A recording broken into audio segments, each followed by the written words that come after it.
Bismillahirrahmanirrahim. Assalamualaikum warahmatullahi wabarakatuh. Pepanggihan malih kalian kula Bu Ika wonten ing pasinaon kanthi kade tembang mocopat pucung.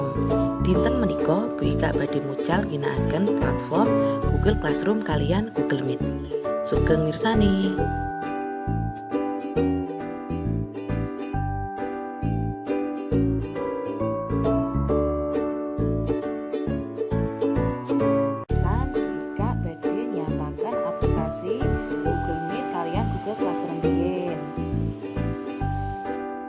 Salajengipun Bu Ika ngirim link wonten Google Classroom supados siswa saged mlebet wonten Google Meet.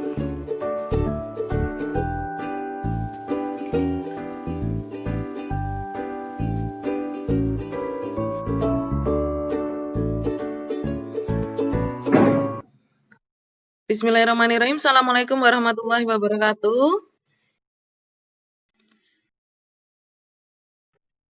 Sugeng enjing para siswa kados pundi kawontenanipun? Alhamdulillah saya Bu. Kami sehat sedaya nggih.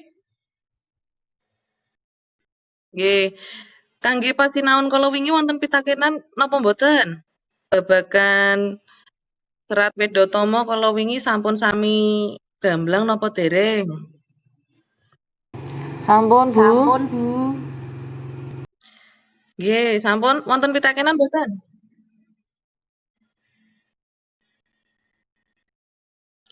Menawi boten wonten pitakenan, Bu Ika lajengaken materi babagan tembang pocong. Nate mireng tembang pocong? Para siswa nate mireng tembang pocong? Bapak Pocong, Bu. Nggih leres Bapak Pucung. Nanging amargi ingkang kita rembak menika babagan Serat Wedhatama, lirikipun boten Bapak Pocong, lirik sanes, nggih. Sakmenika Bu Ika bagi Bu Ika badhe tampilaken video babagan tembang pocong. Dipun niku nggih dipun gatosaken nggih. Ancas saking pasinaon menika yaiku siswa saged nganalisis paugeran, nganalisis isi lan damel tembang mocopat pocong. Nah, kala wingi lak sami sampun nyinaoni babagan Serat Wedhatama lan paugeraning tembang mocopat. Paugeran ingkang sepisan napa kala wingi? Guru Gatra, Bu.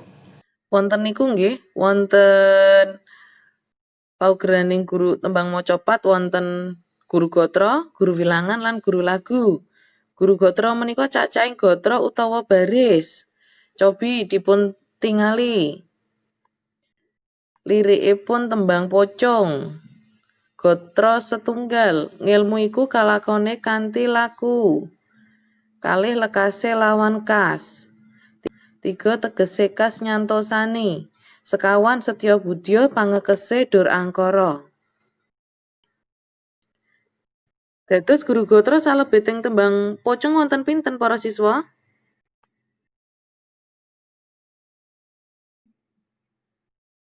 Cobi, Mbak Siti? Wonten sekawan. Sekawan, sampun ngertos nggih? Nggih. Salajengipun nganalisis guru wilangan. Guru wilangan menika cacahing wanda utawa suku kata. Dados menawi ngetang guru wilangan menika, siswa-siswa kedah ngginakake drijine piyambak-piyambak. Suku kata nggih. Gatra tuladhane gatra sepisan ngilmu iku kalakone kanthi laku. Wonten pinten? Ngilmu iku kalakone kanthi laku. Wonten pinten para siswa? 12, Bu. Leres sanget wonten 12. Cobi gatra kalih dipun etang bareng-bareng. Lekase lawan kas. Wonten pinten? Wonten 6, Bu. 6. Leres. Gatra 3. Tegese kas nyantosani. 8, Bu.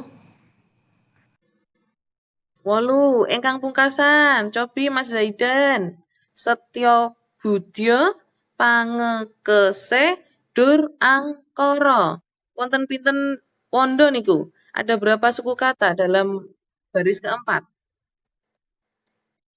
Setyo Budya pangekese dur angkara wonten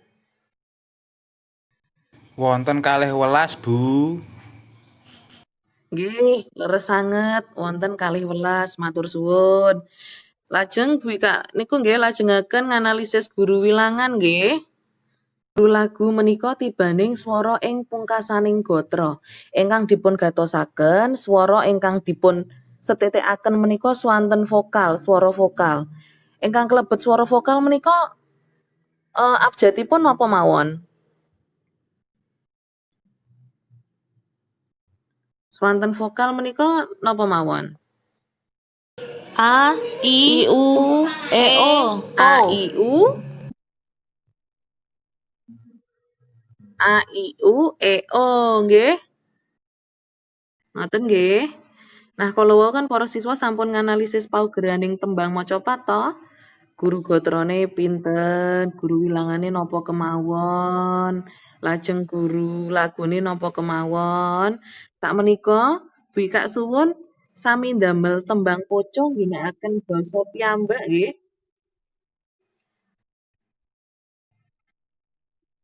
Dados nyobi riyin damel reng-renganipun utawa damel kerangka tembang pucung miturut asil paugeran ingkang sampun dipun rembag kala wau. Nggih. Tugas ingkang sampun dipun damel mengke saged dipun kirim wonten Google Classroom. Sakmenika para siswa wonten pitakenan apa mboten? Mboten wonten, Bu. Cobi wau diambali. Cobi wau diambali surasane tembang pucung menika babagan napa wae?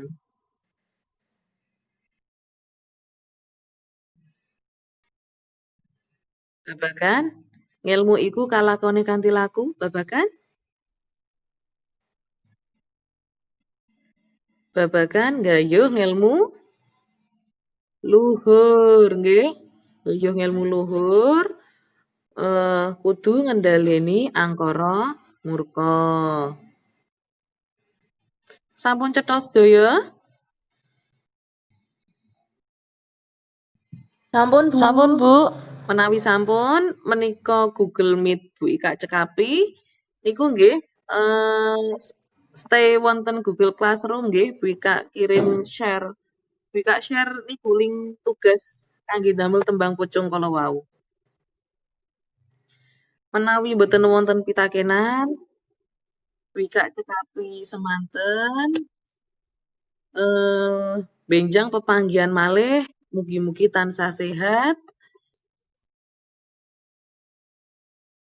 Billahi taufik wal hidayah. Assalamualaikum warahmatullahi wabarakatuh. Waalaikumsalam warahmatullahi wabarakatuh. Menika ingkang saged kula andharaken menawi wonten kalepatan kula nyuwun pangapunten. Assalamualaikum warahmatullahi wabarakatuh.